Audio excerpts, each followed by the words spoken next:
Welcome. Thanks for being here. My name is Raven and I'm your host. If you're new here, the Connecting Humanity podcast is about just that, connecting humanity. I've always enjoyed learning about other people's life experiences, cultures, and what advice they may have for others. So I created this platform to share that with you. You can check out everything that I do at glimpseofthesoul.com. If you're a regular here, check out the listener support section for ways to help keep this podcast going. I hope you enjoy this episode, and as always, reach out if you have any comments, questions, or want to be featured on an episode yourself. Welcome to the Connecting Humanity podcast. I'm your host, Raven, and today I have Brandon Hall here with me. Brandon and I went to high school together, and he recently wrote a book. So today we are going to talk about it a little bit. Welcome, Brandon. Thank you, Raven, for having me. Absolutely. So just give us a little introduction about yourself first. Let's start there. Well, about me, like Raven said, we went to high school together. I give a little background about myself. I was born in Charlotte, raised up in the Rayford area. I come from, I say a stable home. Went through life situations like everybody else. Went through the college phase, went through the loss phase, went through the family phase. It's just a lot of phases that I went through. I am on this new path of self-realization. And I'm just, really glad to be here in this moment with Raven today. And I just want to say thank you for this opportunity, to really just speak about the book, and just being able to open up about that. Oh, yeah, absolutely. I'm excited for you. When I saw that you wrote a book, I was like, that's great. That's awesome. So I'm excited to chat about it and let other people know about it too. So let's talk a little bit about the motivation for the book. What motivated you to write this? What motivated me to write this book?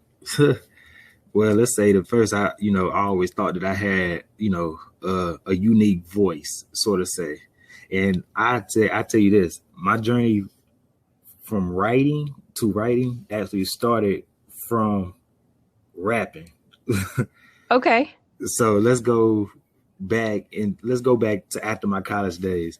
So after I went, tried out college for a year and a half,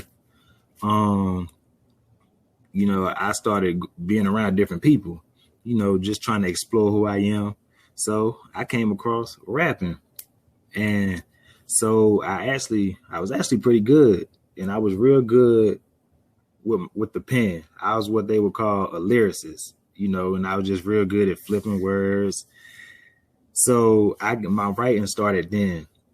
But how I came to write this book was just, life experiences and just realizing, that I have something to say. And this book just provide, I guess my personal viewpoint of self-awareness and how to unlock the power that you have within yourself.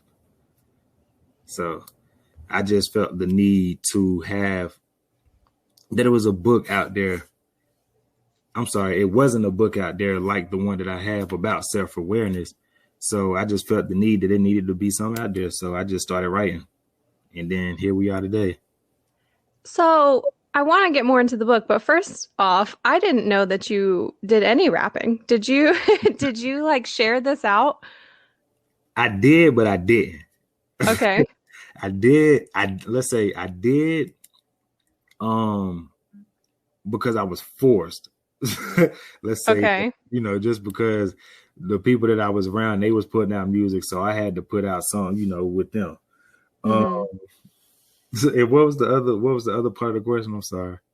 Oh no, I just didn't know that you did that, and I've never heard anything you've done. I've never seen you post about that. So I'm curious. I wasn't real confident about myself back then. Okay. So yes, I wasn't really putting out a whole bunch, like none of my personal stuff. that I would do alone. But if it was on a song with, a buddy of mine or somebody else, then I'd put that out. But it was nothing that ever popped, it was just all local stuff. Okay. Okay. So the book is about self-awareness. Tell Yeah. us the name of the book and what it means to you, kind of how you came up with that. Okay. The name of the book is BBeyond. You are who you are because of you. I came up with the name of the book, one, because BBeyond is the name of my personal brand, which stands for being better than where you are right now. Just always strive and just never be content, whether you're in a good situation or bad. You are who you are because of you. That's the subtitle of the book. And I chose that because ultimately everything that we have up until this point in our lives was the result of the actions that we took up until that point. So that's the inspiration behind the title. Okay. So I basically just took notes on things through the book that I wanted you to elaborate on a little bit more. So I'm just going to read you maybe a sentence or two of something that you wrote, and then I want you to just kind of elaborate on it. Is that cool? Okay, that sounds great. Okay. So one of the first things that I came across was you talking about you are your biggest distraction. So elaborate on that for me and how that kind of applies for people. Yes, I talk about distractions, and in today's world, we are distracted by everything. But that's mainly our fault because we have the access to be able to turn those things that distract us off. For example, television, social media, your telephone, all those things we have the power over whether or not that's going to be able to distract us. So when I say that you are your biggest distraction, I'm basically just, telling you like a friend, you are your biggest distraction. And if you can get out of your own way, and just cut those things that that is taking your time and wasting your time, then you will put yourself in a better position in life, whether that's personal, whether that's professional, whether that's your relationships, everything can just have a better quality if you just allow yourself not to be distracted by the things that aren't supposed to be distracting us. What do you think one of your biggest distractions was that you had to overcome? Mine was my phone. Mm-hmm.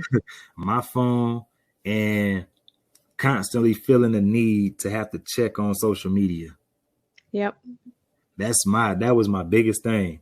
So what I had to do was I really put my phone on the other side of the couch. Or if I'm working in the living room, it'll be on the other side of the room. Let's just put it like that. Away from me, out of reach. So even if I hear a ding, if I forget to put it on silent while I'm doing something, I won't be able to just reach for it. Because, I know you get them phantom calls or them phantom texts, don't you? Yep. So I know exactly what you're talking about. You hear that sound and you're like, oh, my phone went off. And then you look at it and it didn't. Exactly. Or you feel like you feel it vibrate. Yeah. Yep. It's all in your head. It is. Yeah.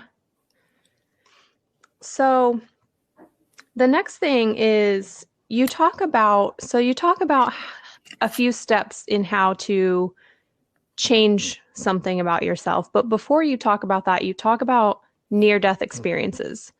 Will you elaborate on how that shaped you? Maybe you don't have to explain exactly one if you don't want to, but how that shaped you. So I've heard from several people about near-death experiences, and there's kind of a similar theme with them from the people who have explained theirs to me. So I'm interested in kind of yours and how it shaped you.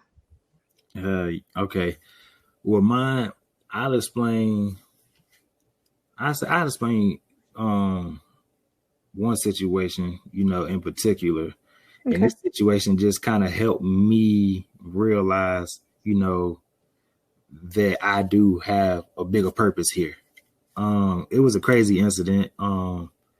It was, it was guns involved. And I was at a nightclub one night, with a friend of mine. I'm not gonna say his name. I'll tell you like off air. Yeah, Oh man, somebody I know. yeah. So but yeah, we was at a nightclub one night and a fight had broke out. And my buddy, he had broken up the fight. And the people, I guess, that had started was shooting or whatever, they felt that he was involved in the fight whenever we went out in the parking lot, leaving to go out to the car. So the dude started approaching us, and he was maybe like no far than 10, 15 yards away. Mm-hmm. And he raised the gun and he just started shooting. By the time he started shooting, we had already, we knew what was going on. So we had hustled to get in the car.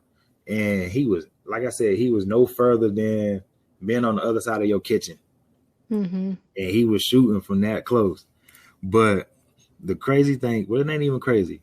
The thing that, that really opened my eyes up to me having a reason for being here was because my car didn't get hit not one time. We didn't get hit. The dude gun didn't jam. I seen the gun spark after he shot it, and nothing happened to us. No scratches, no nothing. So that moment right there, just really solidified purpose in my life. Mm-hmm. And I think I was 19. I was 19, 20. And even, being that young, just knowing that you here for something, just kind of, I guess it kind of helped you, get over them tough periods, Yeah. So what them near death is I had, and then it's more, not of that extreme like that, but there's other instances where, I might have been in car accidents where we shouldn't have came out of it. A lot of stuff done happened, but the near-death experiences for me, they pretty much just help put life in perspective for me. Even like, for example, even if somebody was, say if you had a close relative and that person was about to pass away, just coming close to death like that, it don't even have to be you, to help you see things, for what it is and, put what's important in your life, Oh, yeah, absolutely. I've dealt with that. My family has dealt with that where it's been not me, but someone else in my family several times through health scares, watching someone else going through a near-death experience is life-changing as well. Absolutely. Yes, it is. And then just dealing with the emotions of it all and, like not going back and remembering on what you could have done or, what you should have done. And, just when you get another opportunity just to take it in stride. So I look at that like it's a motivator or, it kind of inspires me to do better. Yeah, absolutely. So something else that you said that I really like is you said, take advantage of the opportunity in the lifetime of the opportunity, which I think is just really insightful because you're not just saying, opportunity knocks. You're not just saying like opportunity is out there. You're saying take advantage of it in the lifetime that it exists, which I think is really cool. So do you want to elaborate on that and maybe how you came to that thought process? Yes, I actually got from one of I say the people that I get inspiration from, Mr. Eric Thomas. Taking advantage of take advantage of the opportunities in the lifetime of those opportunities. It just means to be prepared for what's coming to you. Mm-hmm. So when it comes to you, you don't have to worry about getting ready for it. So you ready, you prepare. That's just simply what it means. Just prepare for the moments that you know are already coming to you. Yeah. Like, you know what you want out of the end result of the thing that you're starting to do. You just got to put in that legwork to get there. So the opportunity comes in when you're preparing and you're putting in that extra work, you know, during that in between time. So when the opportunity gets here, you're ready. It's almost like you're creating your own opportunities. You creating these moments just from how you're working and just from pushing yourself, you know, and being aware. Yeah. And that's something that I've talked about frequently with people as well. Is I feel like sometimes people look at things that happen with me and they're like, everything just falls in your lap. And I'm like, no. It don't. Because I expect it to. Like, I plan and I prepare and I expect it to happen, and it happens. So, you know, you gotta will it to you. Exactly. And the other thing is, you know, opportunities don't last forever. If someone or the universe presents you an opportunity and you don't take advantage of it, it's not going to be there forever. And I think that's another thing to point out too, is sometimes people let those opportunities slip by, you know, because they're either not prepared for it or they're, you know, just for whatever, lazy. Yeah, exactly. That's just what it is, you know. We lazy. Yeah. That's yeah. it. Like you say, we be knowing all the opportunities. We be knowing everything that we need to do. We know what we need to be doing. Why don't we do it? Like, we can give our best friends the best advice. But when it comes time for us to do those same things and take that same advice, why can't we do it? Because it's easier said than done. It's so funny that that's the next thing you said, because the next little note I had on my paper was practice what you preach. Yep. And that's important, because for me, it's about like the power of your word, you know. Because my daddy always taught me that your word is the only thing that you have, really. So if you out here lying to people and people can't take your word for nothing, then you don't have nothing. Yeah. But if you honest with people and you truthful and you coming from the heart, then people will do anything for you just because they can trust you. So when I say practice what you preach, you can't be all right. So for example, for me, I like to, you know, teach the youth too. So I can't be telling them that they should wake up early in the morning and, you know, go and get them a morning routine and read and meditate and exercise if I'm not doing that. So if you doing what you telling other people, what you trying to tell other people to do, other people will be able to see you doing what you're telling them. And that will give what you're doing more validity. So that's what it means behind that. You brought up your dad there. What is your dad's influence on you and your voice in the book? My dad is the foundation. He just the foundation, because even when I was young, he's the one who made me aware of who I was, you know, as an individual. He was the one who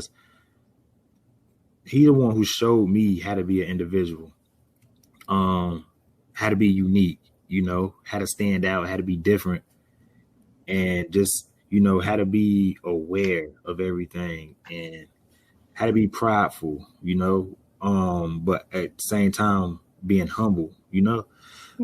So my dad, he just the foundation for everything, I guess, and, you know, everything that I wrote. You know, that's not to take away nothing from my mom.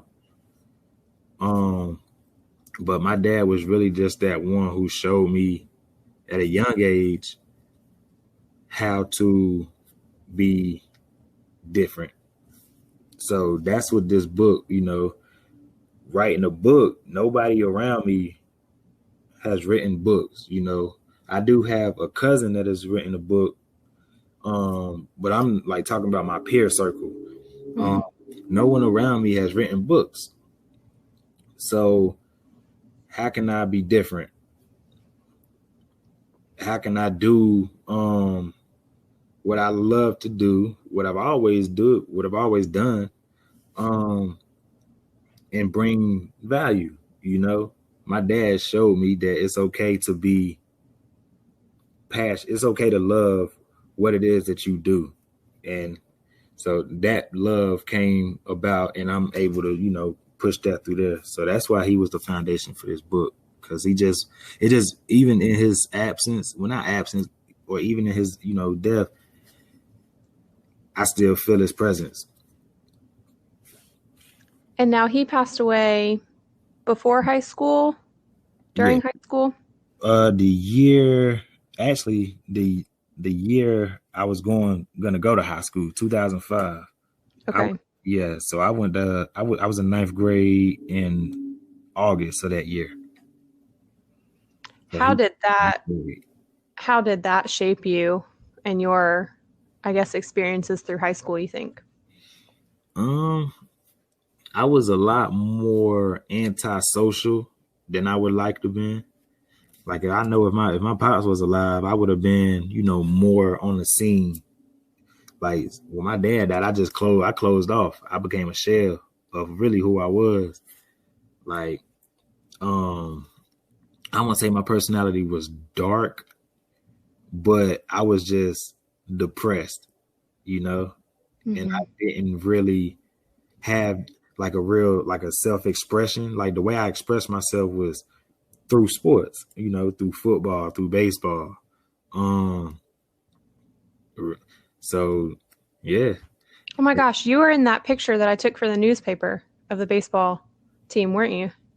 Yeah. Senior year, my senior year. Oh my gosh, I forgot all about that. Yeah, matter of fact, I still got that picture. It's in my closet. Really? Oh man, I still have a copy of it too. I was so proud of that. No, that was a dope picture too. And that year that was a great year too. We was real good that year. We was real good. That's awesome. Yeah, I don't really remember like sports at the school, to be honest with you, aside from I think we weren't good at football. Nah, yeah, we wasn't. Okay, so the next thing that I want to talk about, it was kind of a good lead-in to talk about your dad and your high school experience there, because you also talk about in the book allowing people to be blessings in your life and allowing them to help you progress. So let's talk about that, because it sounds like, you know, maybe you had this transition from not really letting anybody in to realizing that it's good to let people in. Right. That came after high school. Whenever I started working, I just started work. I was around a lot of older people, you know, at that point. So I just started realizing, you know, just from having conversations with them, like I would be riding in the truck with, you know, maybe like two or three, like we'd be working on sanitation, you know, for the city. And we'd just be talking, you know, talking throughout the day or whatnot. And they'd just be giving life advice. And it just put things in perspective for me, you know, because they 2 times my age and I'm doing what they doing. So that can be me. And that's what they was telling me. They was like, look, man, you got an opportunity to just be different.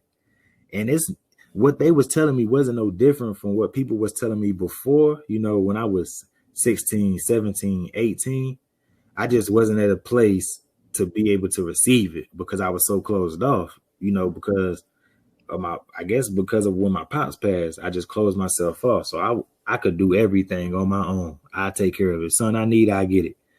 That's just how I had, you know, I could do it myself. So when I finally got over that period, I just was real receptive to information that people was telling me. And it just helped me evolve, you know, like that's when I started really starting to hone in on what I like to do, you know, as far as like being okay with read, loving to read and expand my mind. Because that's when I started getting into the stocks and stuff. Because I invest in stocks, and I started investing in stocks. I think it was probably like 2015.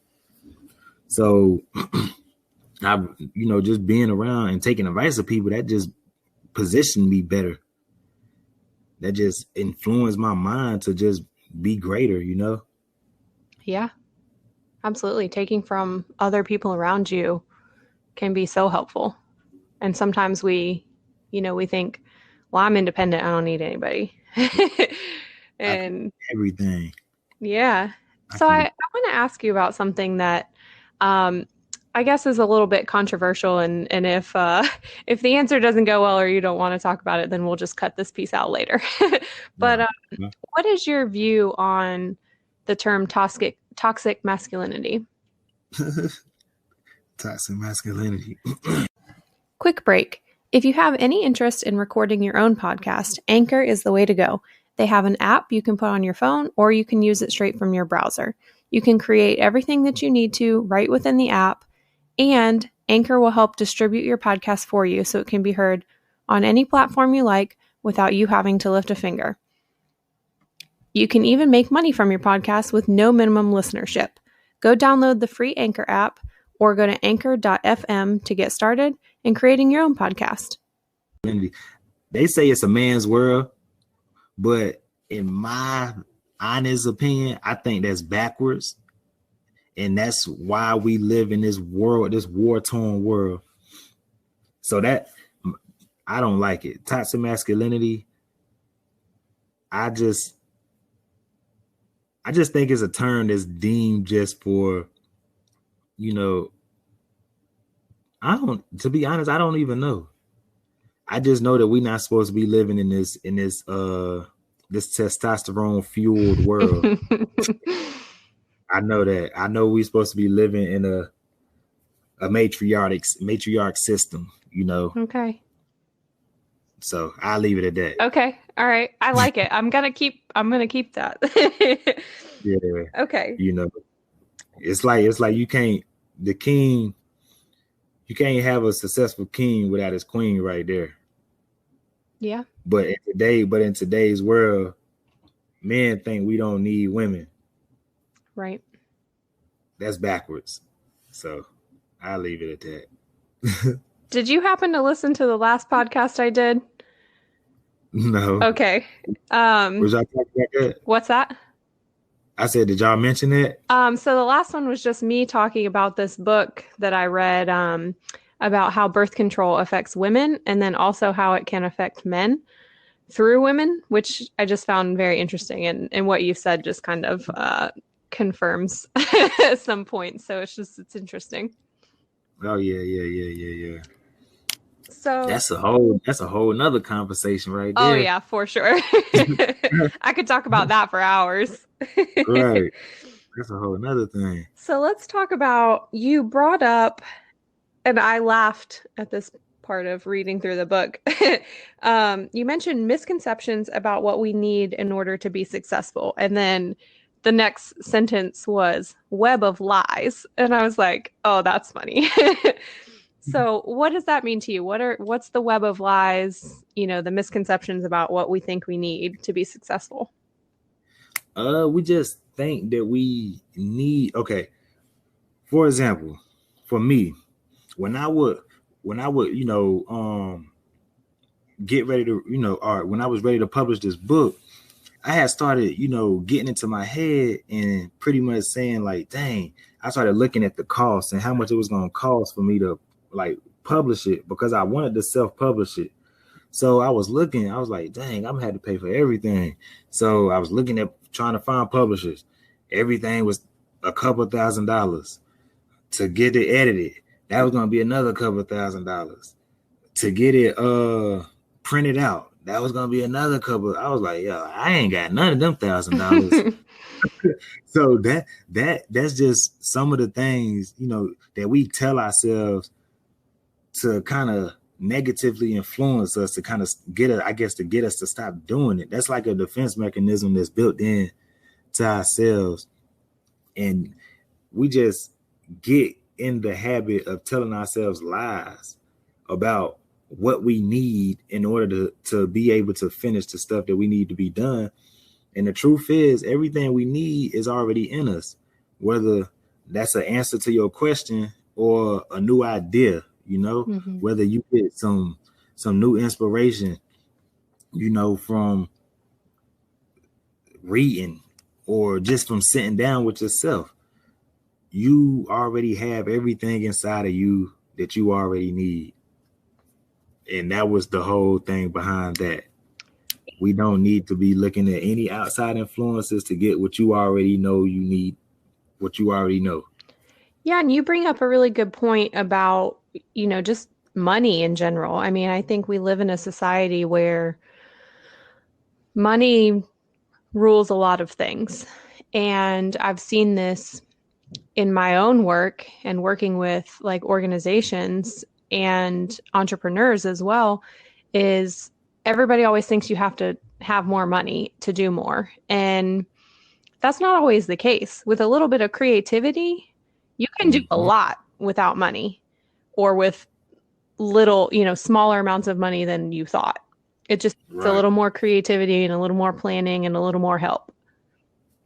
Yep, that's all it is. And that's what I had to get to. And once I learned how to plan and then actually follow that plan and not veer off whenever something comes along, everything else gonna fall in line. Yeah. The money, you will realize that you don't even need the money, because you will find the resources that you need. Like for me, I'd give if somebody out there trying to write a book, here go some steps. Like what I did, I went on, I was just Googling how to self-publish, and Amazon popped up. Started researching the Amazon, the KDP platform. Published my book on Amazon. So now Amazon is my main platform that I sell on. But it's the only platform that I sell on now. I'm working on something behind the scenes too, to where I'm kind of gonna create my own platform for myself to sell as well. But that's just another thing. Create your own. If you don't see that you have a way out, create a way out. Absolutely. Create a way out. Everything can be so simple. Everything is simple. We just got to make it easy for ourselves. I agree 100%. I mean, creativity is something that I continually try to work on in different areas, just because it helps you. It helps you get to where you want to be in all different ways. Just trying to think outside of the box. Mm-hmm. And then it's fun. Yeah, and it's fun. Absolutely. It's rewarding. It is. And then to be able to see the fruits of your labor, like, and when you actually just bask in that moment, like, you can't ask for nothing else. Like, because for me, when I like writing this book and finishing this book and then publishing this book and actually seeing it in people's hands, that was probably the most rewarding thing that has happened to me in my adult life. And I'm 29. So this right here is just a platform that I'm about to springboard off of. Oh yeah. Because it's amazing, to be able to create something that other people is enjoying. Yeah. And it's helping people. So how long did it take you to write the book? Okay. It took 4 years to complete, but it didn't really take me 4 years to write. And I started writing it in 2016, April 20th, 2016. And I finished it. I don't know the exact date, but it was earlier this year. I'm going to just say January this year. So it actually took me about maybe 10 months to write, but it took 4 years to complete. I say that. Okay. So yeah. So it's because I wrote a majority. I'm gonna say I wrote 6 chapters, and maybe like the first 2 months of me writing it. Mm-hmm. And then after that, I kind of fell off for like a year and a half. And then after that, I started slowly but surely picking it back up. Like, I'll write a chapter here and there, or I write a couple sentences here and there whenever I get some inspiration. Mm-hmm. But during that time period, I was really just, going through my life experience. I was growing, I was just evolving into this person that I am today, So Yeah. that's why it took so long. Because honestly, I think the end is better than the beginning because I was just in a whole nother space by that time that I finished. Yeah. Well, I mean, hey, you got it done. Doesn't matter if it took 4 years. You've got a book. Yep, exactly. And more to come, I'm sure. Oh yeah, I do. If we could talk about that, I'd love to go in on that too. Yeah. Let me ask you a few more questions and then you can share a little bit about what you want to write about next. Okay. Okay. So you talk about purpose a lot. Yes. Is this something that you think we're given or we create it ourselves? How do you kind of figure out your purpose? I think it's something that we already born into having. It's just on us to find out what that is. Like, because we all have these things that we're just naturally good at, like some people can really cook, Mm-hmm. like some people can really use their hands, and build stuff. Some people are great designers, It's just about being able to recognize what you're good at while you're here. I really think that it's very important for everybody to, to kind of recognize what that is, because once you find what your purpose is and you actually start living in that, then that kind of opens up the gates for everything else in your life, So I just think it's important for us to find, because it's who we are, it's what we're passionate about. It's everything, I think, because once you're able to live in your purpose, then for me, I'm a healer. So I have to heal in any way that I can. Right now, I'm healing with words, Mm-hmm. So my words are what's helping people, find something within themselves to help them get over something they might be getting, going through. So that's part of my purpose, But once I didn't know how I was going to put that out until I found out what it was that I was, and I always known that I was a healing person, because of how people respond to me, by my personality, just by how things happen whenever I'm around in the environment, just how I influence. Me being in an environment changes the entire environment. And I know that. Right. So I just move in accordance to that, And honestly, since I've been living like that, I've been stressed, but I've been stressed only because I let myself. But I was gonna say I haven't been stressed, but the only stress that I've been having is the stress that I be allowing myself to get into, Right. Like once I found my purpose, everything else just came easy. Like I don't worry about nothing anymore. I don't need for anything because I don't want nothing. Mm-hmm. I'm simple. As long as I got what I need, I don't want for nothing. So that's just how I live. So let's talk about you mentioned finding ways to self-liberate. Talk about that a little bit. Self-liberate, meaning, well, for me, that's just to do you. We get into, the trap of really living in other people's dogma because we always worried about the outside chatter and what's going on outside of us, and that hinders us, from what we need to be, what we want to do.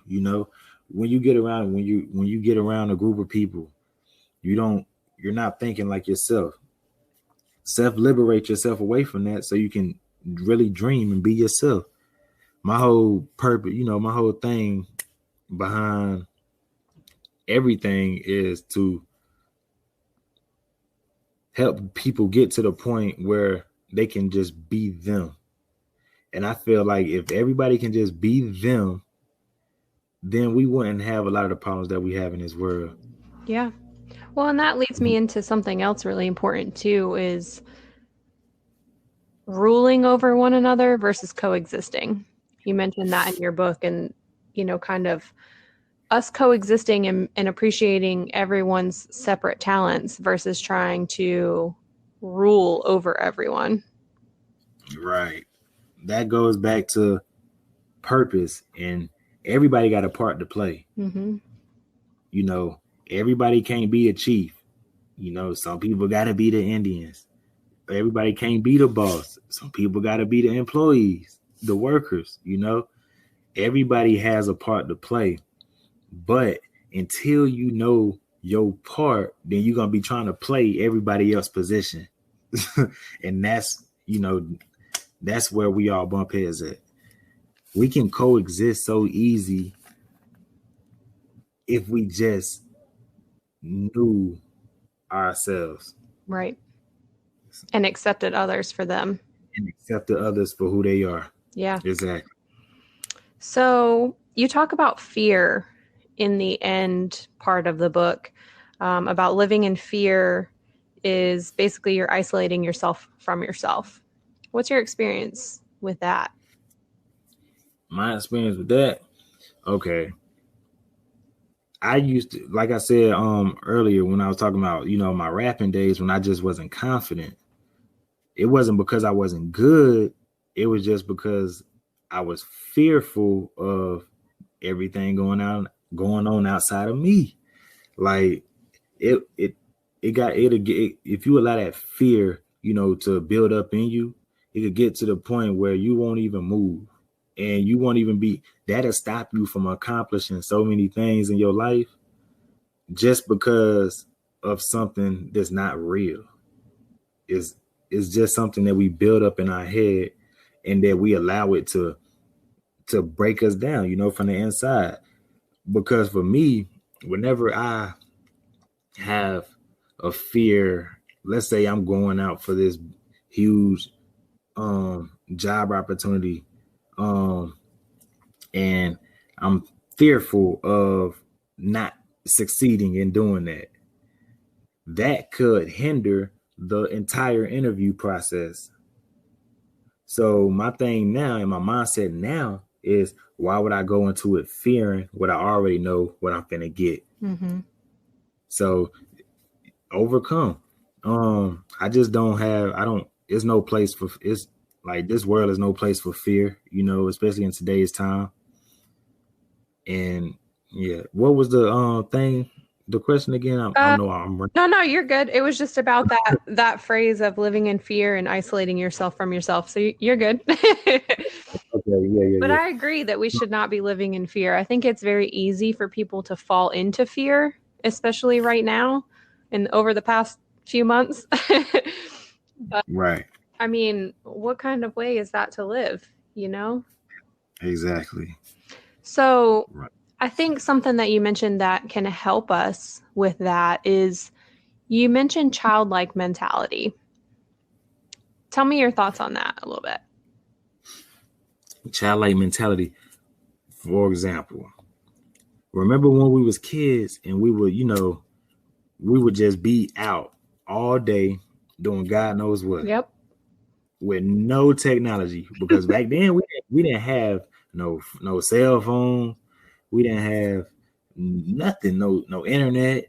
We didn't have none of that, and all we had was our minds to use. And we would be so strong-minded in the things that we were doing, and we would believe so much in the things that we were doing. We would create invisible people. We would create Yep. we would create like scenarios and environments, and we'd create a whole world, and nobody could tell us it was wrong. But as soon as we become of a certain age, we stop dreaming like that, and we stop believing in what we see that other people can't see. And I just think having that childlike mentality as an adult will allow you to overcome those, some of those fears and some of those struggles of the outside chatter and and what you can and can't do, because it's all in your head on what you can't do. When you was a child, couldn't nobody tell you nothing. But when you're an adult and you tell somebody your dream and they be like, oh man, you crazy. Then you stop following the plan behind getting to that dream. You just throw everything out the window because of what you allow somebody to get in on your head on. You allow somebody to break down the fantasy in your head. So having that childlike mentality, that childlike stubbornness, I think is important for us to have as adults, for us to be able to accomplish, things of significance. That was the meaning behind that. I agree completely. And I think that's a good wrap up of the end of the book. Because I think that that's great motivation for people to understand and try to practice. And that's a practice. A lot of things that we do, self-awareness, not living in fear, trying to have that childlike mentality, all of these things are practices that we will be practicing forever, because it's always changing. So I want to encourage people definitely to practice that childlike mentality and, think of something that you did as a kid that you can go do today that you haven't done since you were a kid. Go do something that you enjoyed as a child. Right. Reignite that in yourself. Yes. Okay, so what do you want to write about next? The next things that I have, on my list, I'm working on a 5-book children's book series. Okay. Yes. I'm actually done with one. I just finished writing the second one, and I'm about to begin working on the third book in that series. Okay. The first book is already done, it's illustrated, and I'm just waiting to announce my release date. Okay. Oh, I'm excited. Yes, it's great. The books are gonna they're bedtime affirmations from father to son. Okay. Because a lot of the times, us as men, we don't necessarily have the words, like the intimate words, that to have to feed our sons, without feeling either weirded out or, whatever the case, it's just a way to help men bond with their sons in a positive way. So, and it's also a way that the man can build up their son before they go to sleep, by feeding them great, good words and affirmations before they go to sleep, so they can have a better quality sleep, so they dreaming better, So I love it's just, yes, it's just gonna be a great event. Yeah. I'm excited. I'm real excited about that. I am too. I'll be buying one of these. I mean, I don't have one, but I'll buy it for somebody. Right. And the thing is, I don't even have kids, Right. So this can go back to to what you was asking me about, what my dad did, mm-hmm. This is his influence, just by what he showed me in the short period of time that he was here, on how a man should be with his children, Yeah. So this is his influence. Well, and I think even though you don't have children, and this is the case for me, so it's, maybe the case for you as well, not having children, I think, gives you a different insight to help with children still also, because you can view the relationships of parents with their children and then provide help to them. It's kind of that, it takes a village mentality, which I did a whole podcast with my friend on. Mm-hmm. We're part of those villages. If you have any family or friends that have children, you're a part of raising that child too, even if you're not the parent, or you can be, you can help and provide things. And so I think it's great. Right. And I'm real excited about that one. That's because that's going to be the next big thing. And I'm going to announce the official release date on October the 11th. Okay. That's actually my dad's birthday. Okay. Yeah, so I'm gonna release the release of that new book. Okay. Then. Do you want to share about any of the other ones that you have planned? These books, all right. I'm gonna actually take the characters from this book, the young man from this book, and I'm gonna turn them into a teen chapter book series too. Okay. So he's gonna be. You can kind of grow up with the same child through the books. There you go. I like it. He's gonna go through different life experiences. Each book is gonna represent a different year in his life, and each year is gonna represent another year of growth in his life. He's gonna have his little adventures, and he gonna overcome, and then it's gonna be molded around the age that he's at.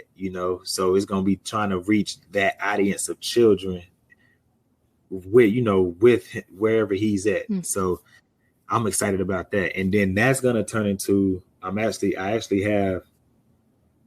and my illustrator, we're working on a cartoon series behind the bedtime book series. So it's a lot. Okay, I'm excited for you. Yeah. I'm excited to see all this. Okay, so do you have links and stuff that you want to share for people to go to find the book, to follow you? I know I didn't really prepare you to have that off the top of your head, but I can put it in the description too. What I do, my Instagram and my Twitter is BBeyond 910. That's the letter B, YOND 910 on Instagram and Twitter. My Facebook, if you want to find me on Facebook, is Brandon Hall, and you'll be able to find my book on Amazon. Just search the name BBeyond. You are who you are because of you, and you can just type my name in the search box, and it'll pop right up. Perfect. Any last pieces of advice or anything that you want to share to wrap it up? Yes. Okay. Never be satisfied. Never be content where you at.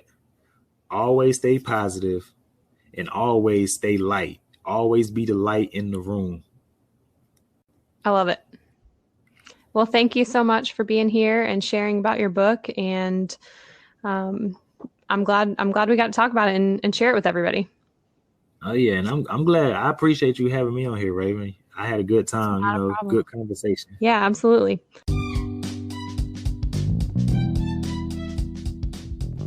Thanks for listening. I hope you enjoyed this episode, and if you'd like to be featured on one yourself, check out my website at glimpseofthesoul.com and send me an email. If you'd like to provide support, go to the listener support page and you can donate there. Have a great day.